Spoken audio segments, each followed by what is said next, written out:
Welcome to the new JFK show, number 211. We've got a member of our team, Mr. Ralph Cinque, Dr. Ralph Cinque, I like to call him, got Larry Rivera, Dr. Jim Fetzer, and myself. I'm going to start the show off. Everyone has small segments tonight. Larry has a short presentation, so does Ralph. So we're going to get busy. I just wanted to get your opinion, fellas. I really want you to give me a good, example of what you believe is going on, to where in this day and time, this is September, only a week ago, and it's the article talking about Jim Garrison and Clay Shaw. So I have a little quick presentation. All right. So, like I said, why in this day and time would we have? You want to go to full screen, Gary? Yeah, run it. Yeah, full. No, run the slideshow. Yeah. Yeah. There we go. Why in this day and time, September 9, 2018, are they continually demonizing Jim Garrison? And this time it was a little soft, but I also wanted to know who wrote this article, and her name is Alicia Long. All right, so come to find out, Alicia Long is a LSU history teacher or professor, and she's written this book here in the middle, Alicia P. Long, The Great Southern Babylon, Sex, Race, and Respectability in New Orleans, the 1800s. Then the other book they're advertising is Brothels and Depravity and Abandoned Women, Illegal Sex in Antebellum, New Orleans. And the one on the top is Spectacular Wickedness, Sex, Race, and Memory. So it seems like these authors here are more into... That's a pretty weird collection of books, if you ask me. Right. So I looked up online to see what she does. Here's the book that she has. It's The Great Southern Babylon. And she's taught courses at Louisiana History, Louisiana Film, History of Sex in the United States, U.S. Women's History, Historian's Craft, and his Introduction to Historical Research. Now, her current interest is in South Louisiana, New Orleans, gender and sexuality. So what in the heck has that got to do with a lot of things to me?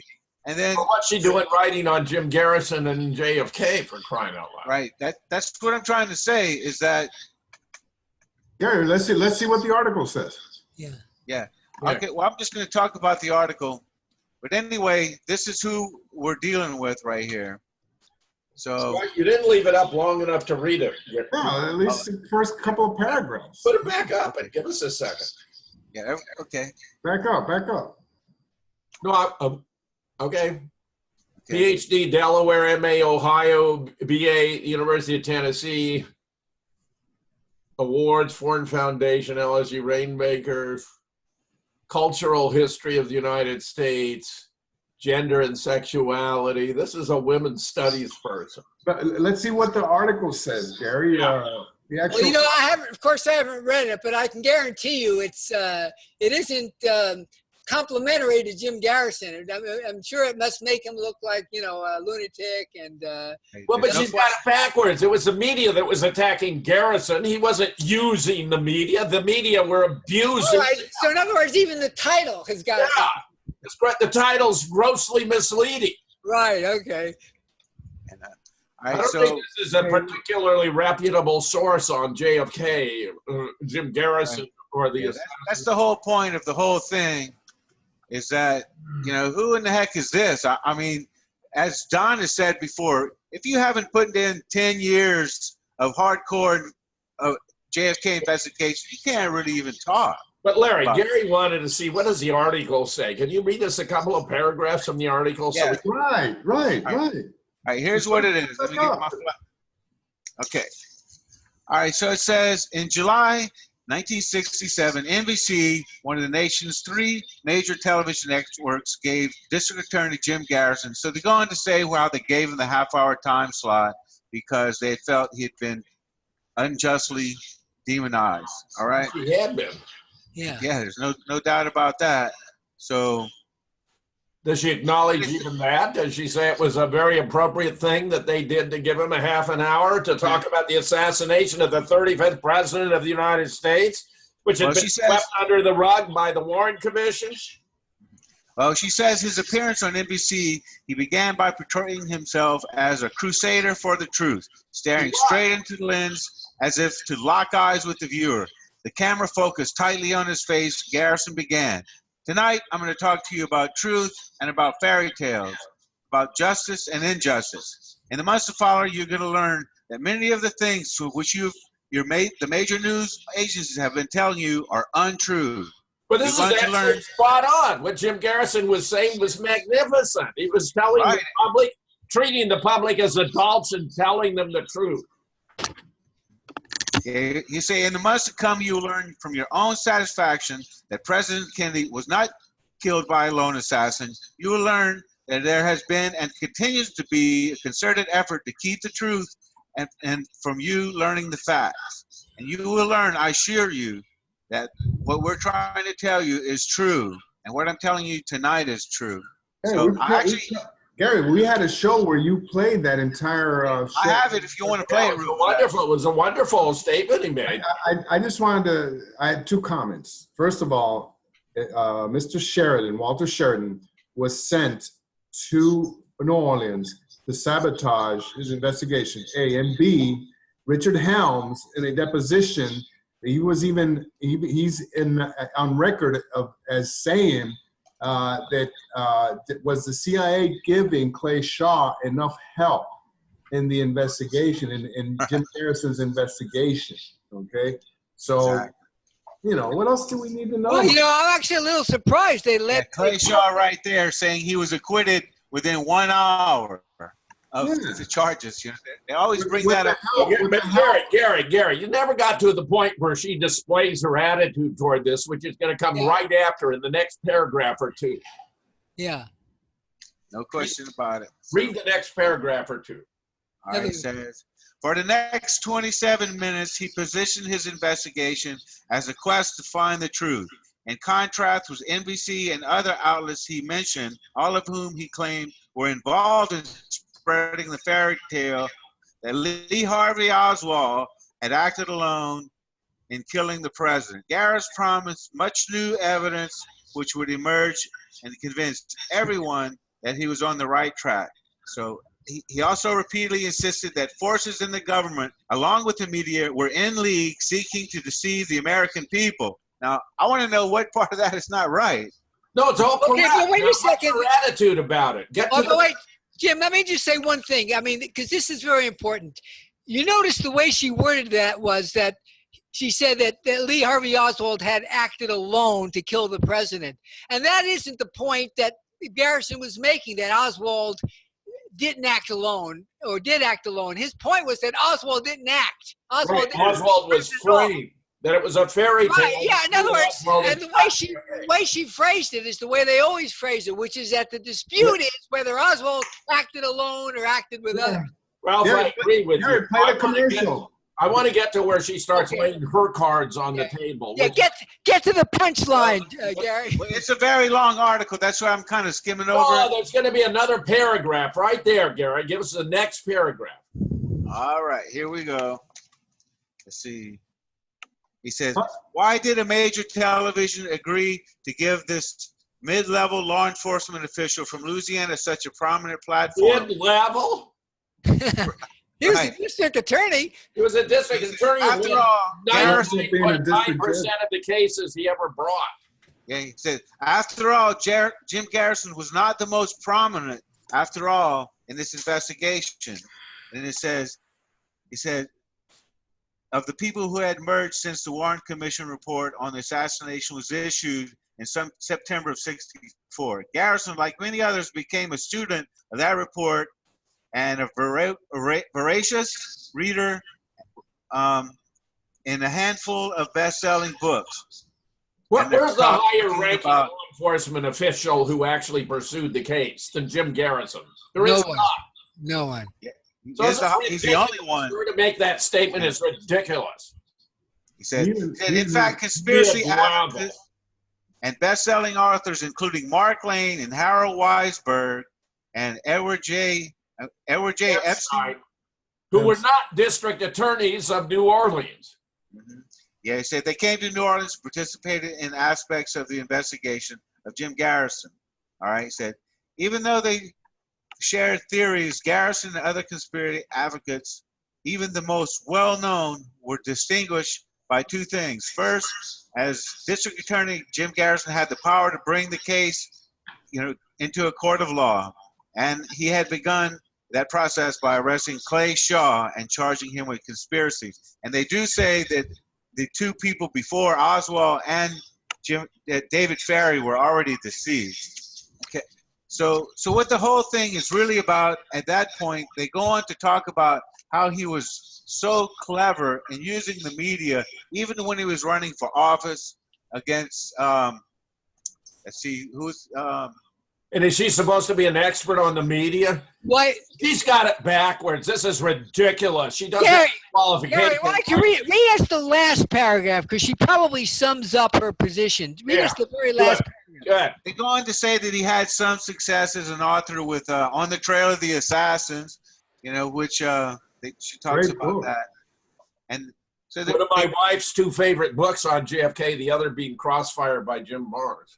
Mm-hmm. Yeah, he says Garrison's success lay in his skills with words and his success with the media. While he did not enjoy the ease of contemporary platforms like Twitter, Garrison, understanding the media of his day, facilitated his rise to prominence.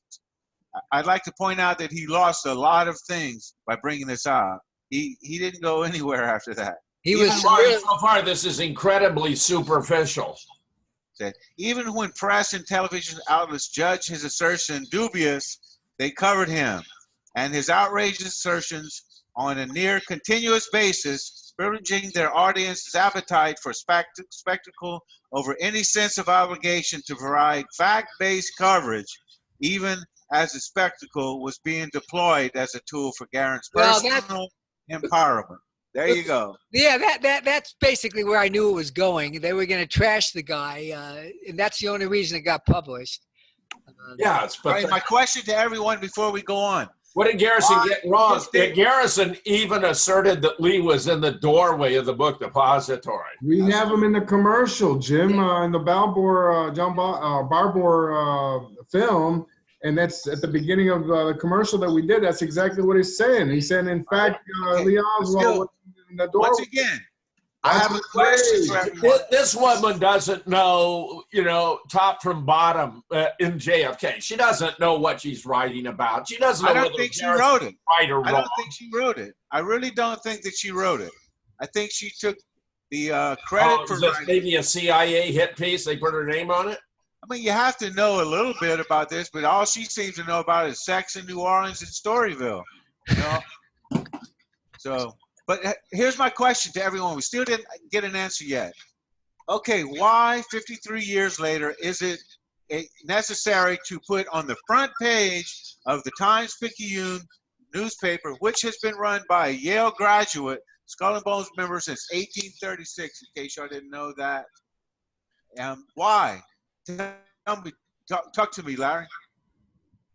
It's to protect the fellow bonesmen, the Bushes. I mean, for crying out loud, what could be more obvious? Yeah, you want to start it over because we couldn't hear it. You might want to go full screen. Yeah, crank it up the volume. Unprecedented modern-day digital computer technology, Larry Rivera presents scientific evidence which in any court of law would exonerate Lee Oswald of the assassination of President John F. Kennedy. Rivera meticulously takes the reader through the intricacies of digital overlays, which prove that Lee was sitting in the book depository doorway while the assassination was taking place, that the backyard photos were cleverly manufactured to frame him, and how the 3D program Blender can recreate Dealey Plaza was on 22 November 1963, so we can finally determine where JFK was really shot that fateful day.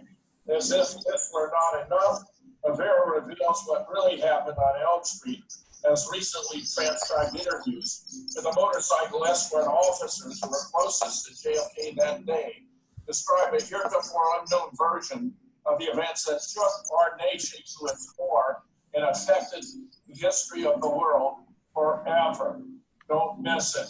moonrockbooks.com. Why don't you go back to the very beginning so we can hear Garrison? Oh, okay. Replay it. Okay.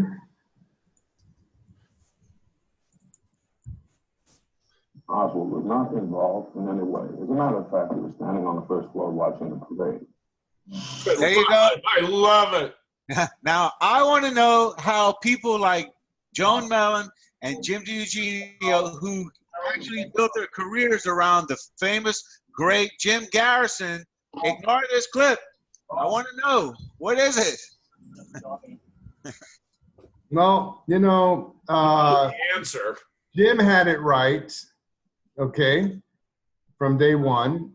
And even, I wanted to also mention that Vince Salandria went to New Orleans, and so did Harold Weisberg, and they helped Jim, you know, in the investigation. And she does mention that in the article. Yeah, yeah. So he had. So what do you think? Tell me, Ralph, what's your opinion on why they demonize to this very day Jim Garrison? Well, I'll tell you, I think it's probably a bigger program in which they basically, I think, have an ongoing program of disinformation on the JFK assassination that works full time, and I think that, you know, they're just continually you know, contemplating ideas on something that they can get out that is going to, like, for example, one that occurred some months ago, it might have been towards the end of last year, was this idea that Jack Ruby invited somebody to watch the fireworks in Dealey Plaza, and just about every newspaper and TV station covered that far and wide. There's no chance that it's true, but they just put it out there because I think they're so. In that case, I think they're so afraid of people thinking that. Realizing that Ruby wasn't guilty at all, that by making him a player in the JFK assassination, it just sort of cements his involvement, makes him even worse than he is in the regular story. So they're very willing to let people take Ruby deep into the whole conspiracy, which he wasn't. But that was another story that got covered all over the whole media. And like I said, it's a top-down thing. And when they decide that, hey, we want to push this, they can basically get through any door and make it happen. So the History Channel is very much guilty here. Now, Gary, I think they may have run it in the Times Picayune because it was about Jim Garrison. Yeah, right. You know, I mean, it was a local memorabilia kind of story, and it is biased. It's not as bad as others we've seen, but I think it may have been. You think, was a little light. You think it was deliberately planted, of course, I can tell. Sure. It actually was a little light. You're right. She was kind of easy on him.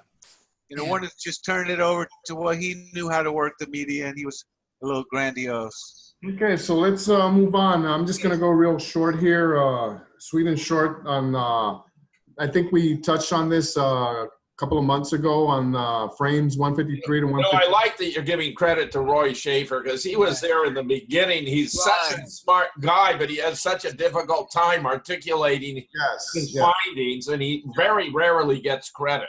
Yeah, we've done the blink rates, you know, that he's done all the research on the Zapruder film, and he was, I think, the only researcher who went over there with a Bell and Howell and filmed Dealey Plaza and Elm Street as cars were coming down from Zapruder's pedestal, and you know, trying to replicate the ZFilm. And one of the most important ones that he has found, and we talked about this a couple of months ago, and I wanted to just, because I did some enhancements on those frames, and it's quite revealing what we see here on frame 155. But you want to go back and you want me to read it? Yeah. Let's go ahead and do this real quick. The great Roy Schaefer gets credit for this one. Some time ago, Roy pointed out evidence of the Zapruder film alteration, not in the sequence on Elm Street, where so many researchers have found and pointed out obvious alterations, but much earlier, as early as frames 153 to 158. Today, I wish to focus on these crucial frames because they seem to have everything to do with LBJ's car and the Secret Service follow-up, a yellow 1964 Ford Mercury four-door sedan model 54A, nicknamed Varsity, driven by one Joe Henry Rich.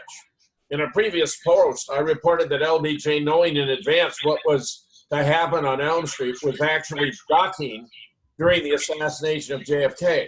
The following is Todd Vaughn's schematic representation of that car, identifying the make, year, and occupants, including their relative positions. I wanted to point out here, you see this is the Secret Service car, and you notice here the door is open. This is what we see in the alternate 6 photograph. Right. Yeah, where these guys are already reacting and stepping out of the car, which shows that that car is actually at a standstill. And here we have, all the information, on who was sitting where. And well, what's interesting, Larry, is that number 2, Cliff Carter, was LBJ's chief administrative assistant, whom he sent down to Dallas to make sure all the arrangements were in place for the assassination. That's right. And Dennis Camino uncovered some very interesting images. He did research and on the image of that car, and we're going to see it at the end here. So, and I think it's very important because these faces here have been tampered with in the alternate 6. But basically, that's and the sources that he's got, on who, how he came up with all the information on who was where in the car and everything, and who was driving the car. But this is what's really important here. All right, a detailed examination and isolation of frames 153 through 158 yields interesting results. The following frames are from John Costella's Zapruder film compilation, which corrects aspect ratio issues, pincushion distortion, and other anomalies found in the extant Zapruder film. Costella's film is not subject to copyright infringement, which is a reason why we can show it at will, as John has placed his work in the public domain. Frame Z153 shows what appears to be a complete frame as LBJ's car initiates a turn onto Elm Street. His Secret Service car follows close behind and does not seem to be the object of any alteration. Yeah, and this is the area in question here. Here's LBJ, and here is Varsity. And, and forget about everything else that we've been talking about, the crowd and everything. We're just going to concentrate on those 2 cars here. Okay, go for it. Frame 154 is next and shows the same scene, but where more of Varsity can be seen as it emerges from the corner of Houston and Elm. On both of these frames, notice the sprocket holes in the images shown appear to be intact. And this is very, very important because in the Z film, as you go from one frame to another, you see that this information here, this visual imaging here, it changes from one frame to another, and I don't know. Well, it links the frames together, actually. Yeah, I don't see how anybody can insinuate, that that it has not been altered when just by looking. At just the pole alone looks like they got a spike coming out the bottom of the pole. Well, but I'm talking about the sprocket holes. The images between the sprocket holes. And you get reflections, okay, from people that are here that are really down here, okay, and they get projected in between the sprocket holes, and that's an artifact, of the 8mm film that was used. And then here, as you can see, this is 155. And all of a sudden, we don't see anything, and it seems like it's been crudely worked on, But this is what we're going to focus on here, and we talked about this before, but I did some enhancements on this, and that's why I wanted to present those here tonight, because this one frame 155 is just completely different, and if you look at LBJ's car here, it looks. It should be blue and it looks yellow. Yeah. And it's it looks like obfuscated. Yes. That's like a cartoon. Yeah, and it's not, and the proportion is different. Is wrong. Is wrong, you know? Yeah. I mean, the car behind should look smaller, right? Than the one Right. in front. Yeah. Okay? It almost looks like a little sports car. Yeah. It does. Yeah. I agree, bro.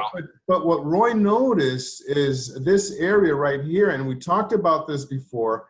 Okay, under the wheel, and you It's can. like the wheels are in the air. That's right. It's the wheels are not even touching the road as they are in the previous frame. You see this? Uh-huh. Okay. Yeah. And so obviously, and we also spoke about how, you know, the roof, you know, the frame of the windshield and the roof does not seem to extend any further than here, where you see the person here in the red. Okay, and we're just going to go here and enhance that. But not only has the image between the sprocket holes been erased, but a very distinct wave-shaped edit line now appears horizontally across the frame. A close-up of this frame shows how LBJ's car has been obliterated and distorted from the frame. Note how the lower left portion of the frame has been deleted. This would have shown LBJ's car, as we will see in frame Z157. The dark area seen only in frame Z155, which is below the car, makes it appear to be suspended above the pavement and completely out of sync with the rest of the frame. This is the edit line. You see this wave here that goes all it looks like a cartoon, man. Completely. I mean, it crosses the entire frame, Jim, and I'm tracing. You got it, Larry. I see it very clearly. You know, and before, you know, that was a physical alteration of the frame to merge it with another. It's. I mean, anybody who looks at this. Yeah. I mean, the top of LBJ's car's cut off.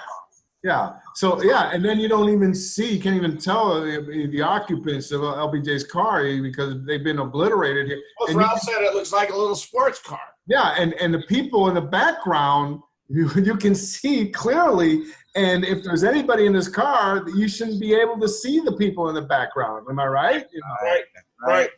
Yeah. So this is a super close-up of Varsity in suspended animation. Yeah, it looks like it's flying. Yeah, and you know, the wheels are not touching the pavement. Is this a frame from Back to the Future? Yeah, yeah. This is a DeLorean. This is absurd. Frame Z156 shows Varsity has landed on the pavement again. Yeah, shows the complete removal of inner sprocket images where conveniently LBJ's car is only half visible. Good catch, Larry. Yeah, again, here, now all of a sudden, and this only happens from one frame to another. You know, now what is going on in LBJ's car that needs to be, you know, erased in this manner? Okay? He's underneath the floorboard. Yeah, he's got a walkie-talkie. Z157 shows the lower left portion of the frame has been restored, but not the upper inner sprocket detail at the left. Yeah, here, this is what I'm talking about here. Yeah, see? sure. Yeah.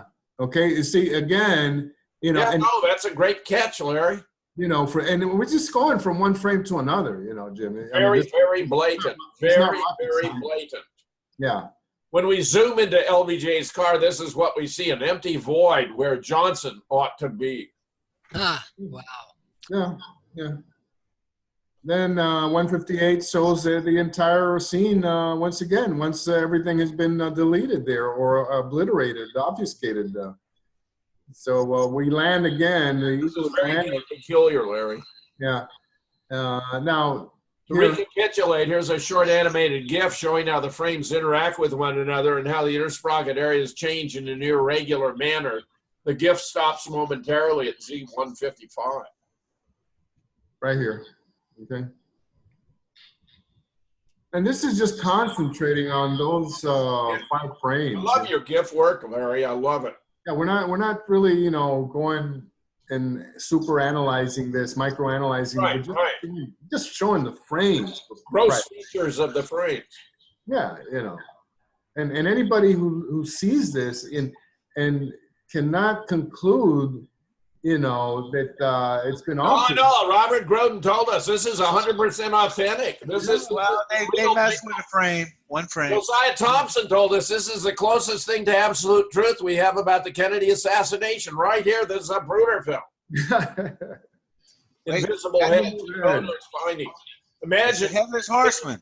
Image expert Dennis Camino has come up with his study where he zoomed in on the Alchin 6 and shows definite obliteration of the heads of the Secret Service agents in the follow-up car. Dennis did this, but wow, back in, I think, 2012. Yeah, Dennis is a brilliant guy. I wish he weren't so prickly. Yeah. Such a tough time working with him because he gets offended by everything. Yeah. And haven't received any emails from him in a while, by the way. But here is that door that's open that we noted, at the beginning of the presentation. And look at how, these guys have been erased here, Why? Those were the headless Secret Service agents that LBJ depended upon. Yeah. So what does this all mean? Both events cannot be coincidental. The alteration of an individual frame, Z155, with obvious manipulation of adjacent frames, before and after, are highly indicative of something very fishy is going on here. Again, I wish to thank Roy Schaefer for pointing me in the right direction. That's it. Ralph, I'm very interested in your take on what's going on here. Well, I think that it's what most likely was that there may have been a capture of Johnson, in some type of expression or pose that was inappropriate for what the official story is, and the same may be true for those guys in the car behind, that they just had looks or gestures that really revealed more than they should have, and so they had to get them out. But and by the way, Rob, I guess, and Jim might want to chime in on this one also. I guess at Hawkeye Works they weren't really that expert, after all, because this is some real crude crap, Well, it goes to show you the detail they went. They must have really combed these images, with a magnifying glass to just make sure that anything that looked the least bit revealing of what really happened got, taken out. So. Well, this frame, is this 155? Is fascinating. Yeah, wave, with a wave. Yeah. I mean, it's a cartoon. Come on, man. In fact, look at this. You see this person here? These two people, they're completely out of synchronization, out of whack here with the car and everything. What's going on here? You don't see the bottom, their legs or anything. You just see like a splice here right in the middle of the frame. No, they were physically putting together two different frames, Larry. It's clear. That's exactly what happened. Yeah, splicing in mid-frame is what you would call it. Yeah, real weird. Okay, where else but the JFK assassination would you see an image like this? It's fascinating. Okay. It's fascinating. Right, Ralph, what you got for us, Ralph? All right, let's go. Let's give me that first frame, Jim. Oh, right, absolutely. Okay. Let me pull it up here. All right, well, while he's doing that, here it is. A friend of mine sent me the link to this article, which appears on the Mary Farrell Foundation website, and it's from a journal that no longer is operating. The name of the journal is the Third Decade, right? Okay. Now I want to say a little bit about that, and Larry, I want you to chime in too, because I'm sure you know more about it than I do. But my understanding is that. Well, what I know for a fact is that the Third Decade was put out from a university. It's State University of New York. Right. It was Jerry Rose. Yeah, he was Jerry Rose, who I have campuses of the State University of New York college. Well, I'm trying to recall which one. I've got an issue right over here. Yeah. Well, I think that. It started, I know, in the 1980s, and I don't know how far it went. I don't know if it made it to the 21st century. Jerry was an incredible researcher. Well, he still is, because I hear he lives in Florida, actually. He's retired. Okay. And he put out an incredible, the work that he did in sponsoring the third and then the fourth decade, was just something that was out of this world. He brought together so many different researchers. And he did. Well, let me make this point. Here's the fourth decade for May 1998. Yeah. And let's see, Jerry wrote, State University College, Fredonia, New York. Okay. Well, I think that today, a lot has changed. Here we are in 2018. And what's changed is that higher education has become so dependent on federal government financing, where basically without student loans, all the colleges would collapse. And the government is the only one who provides student loans now. I mean, the banks wouldn't take the risk, so the government guarantees the loans. That's the only reason they exist. Let me just add, this has an article by John Johnson. That's a John Johnson. Norway, an unbelievable coincidence. Looks like that's Dr. Johnson's. That's Dr. Well, we should do a show on that then after this. Yeah. But the point I want to make is that I don't think that today it would be very likely at all that any university, public or private, would allow itself to be associated with something like this, where JFK hereticism. It's just too risky to your approval and getting the funding, and because look it's at that. On the back, it gives a $500 reward to paid for previously unpublished photographs, which help to establish the identity of the man in the doorway. Oh gosh! How about that? Gosh. How about that? Oh man! Now that and I wanted, since you're, this is a topic that's very dear to me. I sent Dr. Johnson my paper and all the information on the overlays, and just want to be on record. And even though he read my article, he saw the overlays and everything, he was non-committal. Still. He was non-committal? Yes, he was. Even after publishing this himself, he was non-committal? Yes, he was. Yes, he was. Larry, that's very peculiar. Yes, it is. Yes, it is. Yes, I think a lot of people, they're affected they're affected by fear. I mean, at some point, I think people just really get to where they can't take it anymore, and they have to just back off. Anyway, I want to know if any of the three of you have ever heard of this guy, Timothy Swick. Never. Well, because I noticed after seeing this article that he wrote a lot of articles for the third decade. And he mentioned in one of them that he was only 8 years old at the time of the assassination. And it did become the fourth decade. I mean, it continued. Yeah. Oh, wait a second. In 93, it became the fourth decade. In the 93. All right. Okay. So is the fourth decade still going? No. Just that it continued past the third. It was the name of the decades after the assassination. Right, okay. Well, but what I'm wondering is this: is this guy Swick? And I'm just guessing that's how his name is spelled. Since he's 4 years younger than I am, presumably still around. So why don't we hear from him anymore? Is he another? Did he become another dropout? Did he just get to where he couldn't take it anymore? But so I'm curious about that too. I'd like to find out more about him. But look at the title of the article. It says the Oswald Pulitzer Prize photo, which is the Jackson photo. Was it a fake? And in the guy was ahead of his time, Ralph. Yes, that's my whole point. Ahead of his time. That's why this friend sent it to me, because here. Yeah.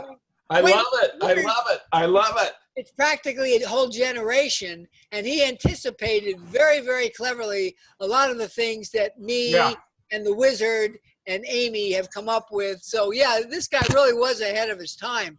He pointed out something that I didn't know, and that is that Bob Jackson was an active member of the Texas Army National Guard at the time of the JFK assassination. And I've looked into that, and the Texas National Guard is basically a kind of like a state army. It's basically, Sure. But on the other hand, it is very much connected to the U.S. Army. It's not. It's considered a division of the U.S. Army, and he was active in it. And my thinking is this: he was already a very esteemed professional photographer, and my guess is that whatever role he played in the Texas National Guard, it probably wasn't, going through obstacle courses and doing, drills and marathon hikes, that he was probably used for the skills that he had, his photography.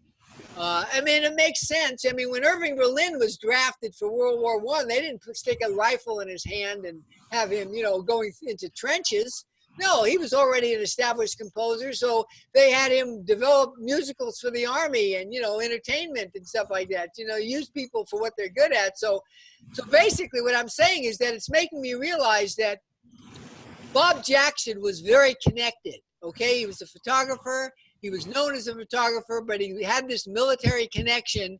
And so when they needed somebody to capture this iconic photo of Oswald, why not a guy in the military who's got military connections and whose loyalty is beyond doubt? Yeah. And so it makes sense. And that's what he implies here, that's why Jackson was chosen. That's good. That's good, Ralph. That all holds together. All right. Well, then he goes on to talk about how Jackson got this spot, which was the perfect spot to capture the image that he had, and why Jackson, why not somebody else? And basically, he makes the case that Jackson was put there precisely to capture this iconic photo. But the thing that occurs to me is this, is if they knew there was going to be an iconic photo, then obviously they knew there was going to be an iconic moment, that something was going to happen. An iconic assassination. Right, exactly, of Oswald. So in other words, if they thought that Oswald was just going to be led 50 feet to a car, right, driven away, that's not a memorable moment. There's no iconic photo for that. Right. So in other words, the very fact that they did all this arranging tells you that they knew. That's good, Ralph. That's all very good. I like it. Okay. Yeah. All right. Go to the next slide. Okay. Now there's something that he gets to from the very beginning, and we're going to show you the Jackson photo in a minute. But he makes a very interesting claim. He says that if you look at the face on Oswald in the photo, which supposedly occurs just 0.3 of a second after the shot went off, that he looks very pained and anguished, and he looks like he's suffering already. Whoa, wait a minute. This is him coming out of the Texas. Yeah, I know. Okay, we got these out of order, right? All right, go ahead a little bit. We'll get to the Jackson photo. Yeah, okay. All right, this is the photo, and you can see that he looks like he's really in bad shape, that he's in a state of... It looks very real to me, I guarantee you. All right, but the point that Quick makes, is that they wanted to show Oswald suffering because the American people were going to enjoy it. That was the idea. That Therapeutic, right, to see this guy... he got Jack, but he got his. All right, okay. All right, go back to the other one a second. Take a look at this. All right, now this is a famous photo. This is a photo taken by a freelance photographer from Dallas whose name was... McCammon. McCammon. Okay. Now, McCammon was another guy who just happened to have very close CIA connections. And he supposedly and reportedly took 5 photos of Oswald being arrested. But the only one that we ever see is this one. So what happened to the other 4? Ralph, notice the shirt that he's wearing. Yeah. Right. Yeah. Okay. Yeah, he's got on his long sleeve, richly textured. Right. Yeah. And notice how tweed and textured it looks. And yeah, that's the shirt that he wore in the doorway. But anyway, what Quick wants to know is where are the other photos that McCammon took? Right. Well, good question. Good question. All right, guy, keep going now. Keep going. Go to the next one. All right, stop here.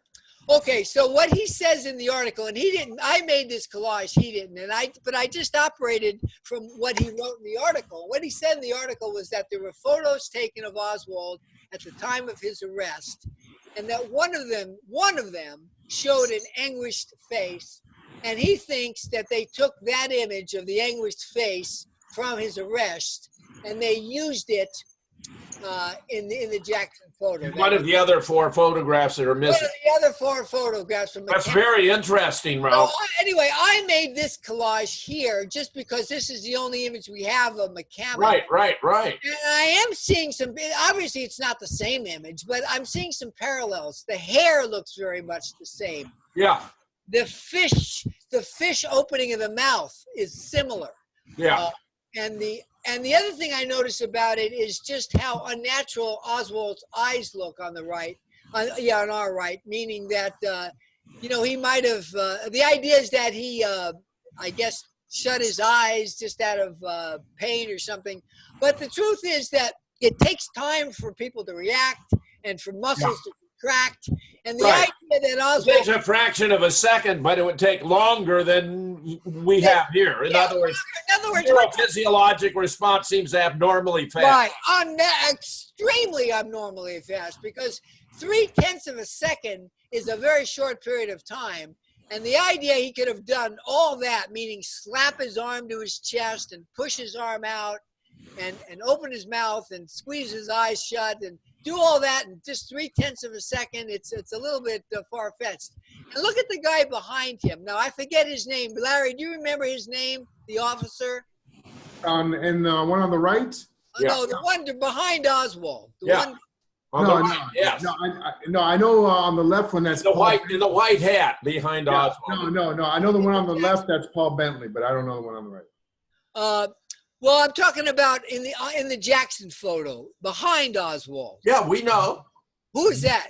We say he doesn't know. He knows the guy over here on the far left, but he doesn't know the guy behind Oswald on the right. But I want you to just notice that he's not reacting at all. He's got a very strange affect for a guy who supposedly just heard a gun blast go off. In a small garage in which the sound was trapped, so it was extremely loud. He had to be reacting in surprise. Yeah, right, exactly. I mean, he's a policeman. But the idea that he would be looking like that stone. Ralph, you're good. You're good. You're good. Okay. All right, let's go on to the next one. This actually came from Amy, but the X shows where the bullet is basically officially entered the body. But the thing is this: if the bullet entered there, why would Oswald do the reaction of slapping his whole arm to his chest? And how can my God! How can he do it so fast in just 0.3 of a second? Now, you know that my premise all along has been that Oswald wasn't really shot in the garage, so there was no trauma, and there was no blood, and there was no tearing of clothing, and there was no... I agree.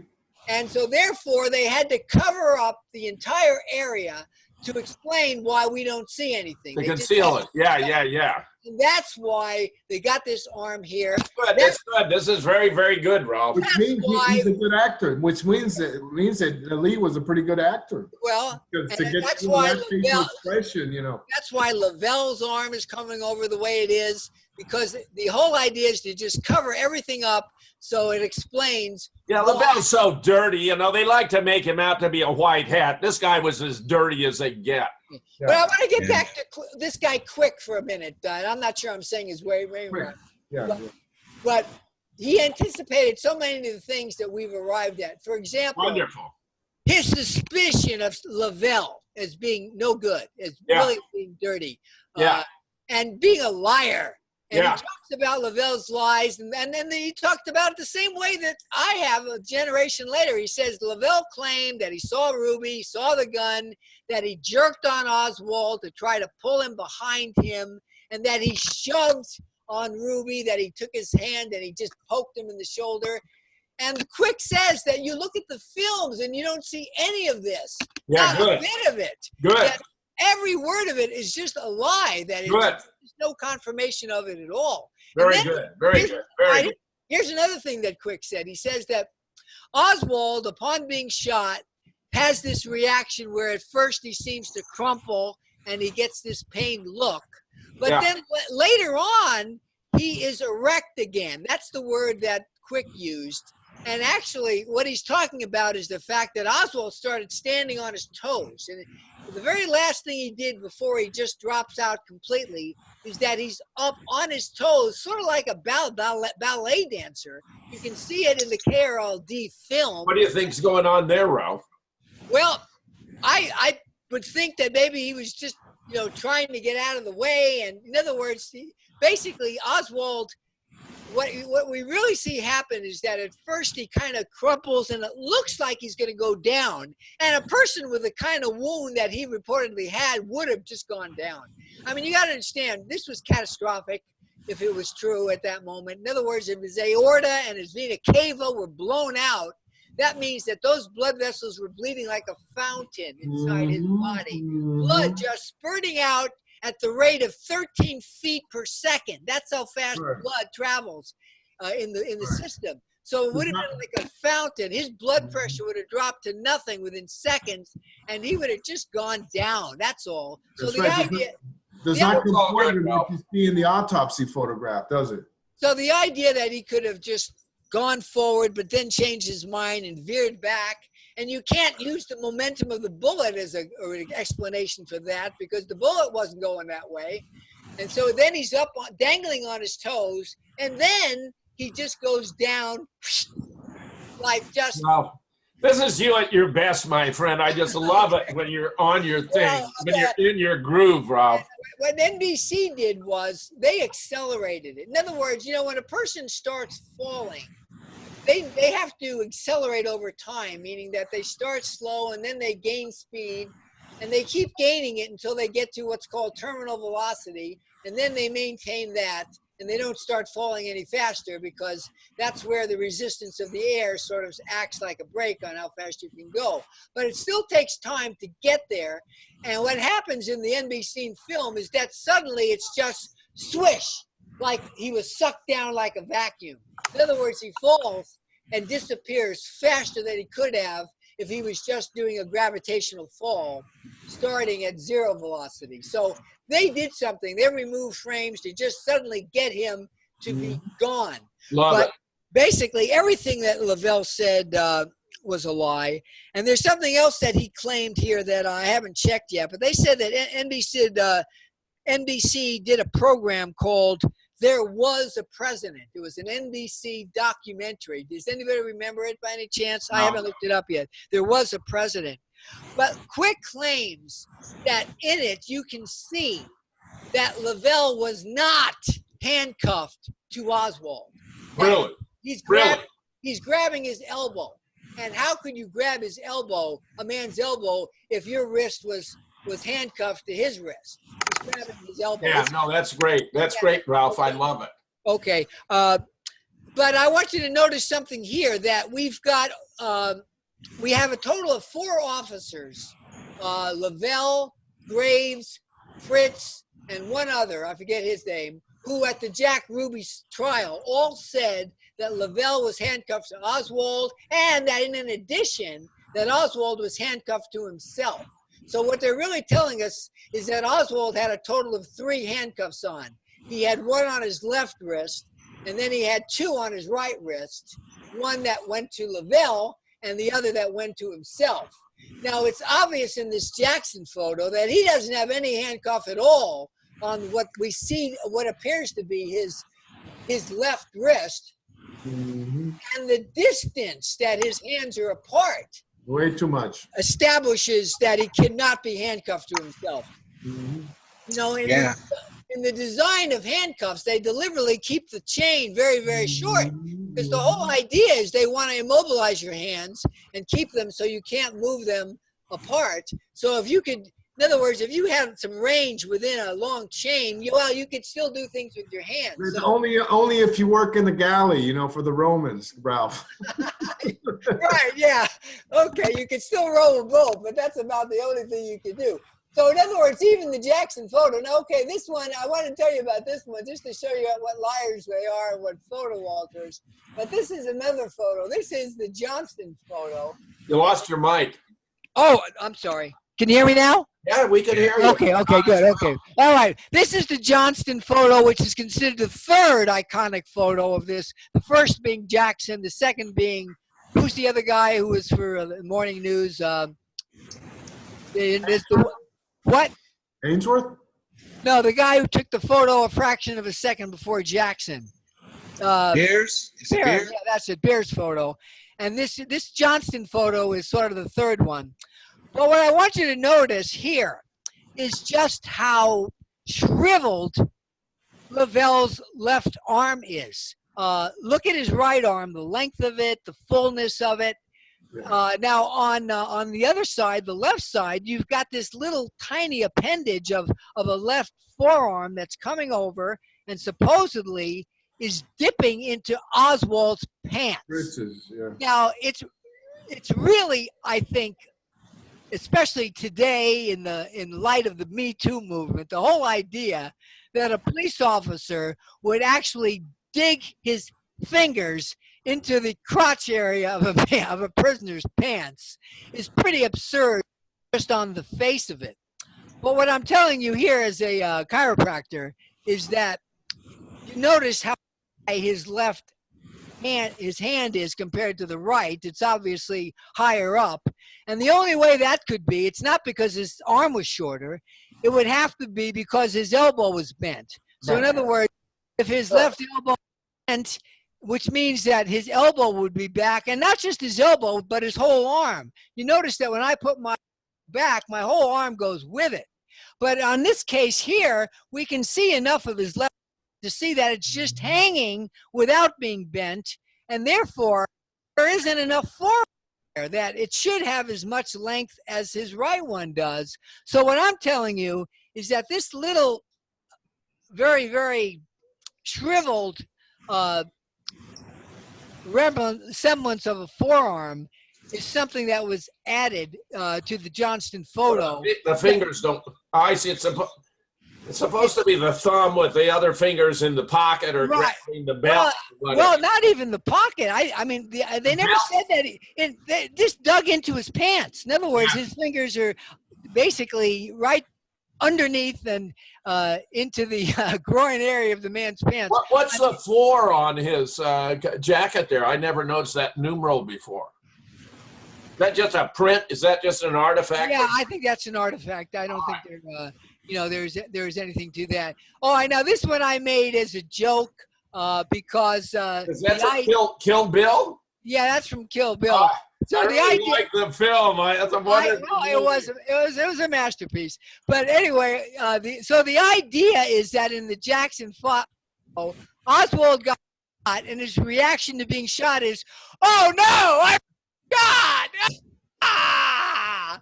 Well, if you recall from the movie Kill Bill, and of course this is the actress. What's her name again? She was brilliant. Yeah. I forget her name, but she was absolutely fantastic. But this is toward the end of the movie where she gets with her long lost daughter. Up with Bill, who was ripped out of her womb. Right. Finds her, okay, and she's playing with her, and so the little girl pretends to shoot her mother, and so she reacts playfully by saying, "Oh no, I've been shot." And she slams her arm. Yes.